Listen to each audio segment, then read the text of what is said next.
আপনি চাইলে আপনার মোবাইল ফোনের যে র্যামটি রয়েছে এই র্যামটাকে কিন্তু আপনি বাড়িয়ে নিতে পারেন। আপনার মোবাইল ফোনটি যত কম দামই হোক না কেন, আপনার মোবাইল ফোনের যে র্যাম রয়েছে এটাকে কিন্তু আপনি বৃদ্ধি করতে পারেন। আর এতে করে আমাদের মোবাইল ফোনটা কিন্তু অনেক বেশি স্মুথলি আমরা ব্যবহার করতে পারবো। কারণ দেখা যায় অনেকের মোবাইল ফোনে র্যাম কম থাকার কারণে আমাদের মোবাইল ফোনগুলো কিন্তু স্মুথলি ব্যবহার করতে পারে না, অনেক বেশি ল্যাগেন্স করে এবং হ্যাং করে। কিন্তু বন্ধুরা, এই প্রসেসটি ফলো করে আপনারা কিন্তু খুব সহজে আপনার মোবাইল ফোনের যে র্যাম রয়েছে এটাকে প্রায় ডাবল করে নিতে পারবেন। আর এতে করে আমাদের মোবাইল ফোনটা অনেক বেশি স্ট্রংলি কিন্তু স্মুথলি আমরা ব্যবহার করতে পারবো। তো বন্ধুরা, এই প্রসেসটি ফলো করে কিভাবে র্যাম বাড়াতে পারেন চলুন প্রসেসটা দেখিয়ে দিচ্ছি। চাইলে ভিডিওটি শেয়ার করে আপনি আপনার টাইমারে রেখে দিতে পারেন। পরবর্তী যখনই আপনার প্রয়োজন পড়বে, যদি মনে না থাকে আপনার, এই ভিডিওটি দেখে কিন্তু আপনি র্যাম বাড়ানোর কাজটি করতে পারবেন। তো লেটস গেট স্টার্টেড। তো প্রথমে আপনি আপনার মোবাইল ফোন থেকে সেটিংস অপশনে চলে যাবেন। সেটিংস অপশনে যাওয়ার পরে উপরের দিকে সার্চ বক্স রয়েছে, এই সার্চ বক্সে আপনাকে টাইপ করতে হবে ডেভেলপার অপশন লিখে। এটি লিখে সার্চ করে দেখতে পাবেন নিচের দিকে যে ডেভেলপার অপশনটা কিন্তু চলে এসেছে। আপনি এই অপশনটির উপর ক্লিক করবেন। ক্লিক করার পর বন্ধুরা আপনারা স্ক্রল ডাউন করে একটু নিচের দিকে যাবেন। এখানে একটু খোঁজাখুঁজি করতে হবে আপনাকে। তো খোঁজাখুঁজি করার পর বন্ধুরা দেখুন এখানে একটি অপশন রয়েছে force 4x MSAA।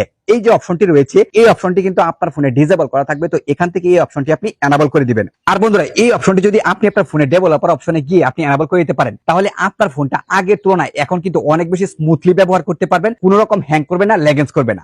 That's it.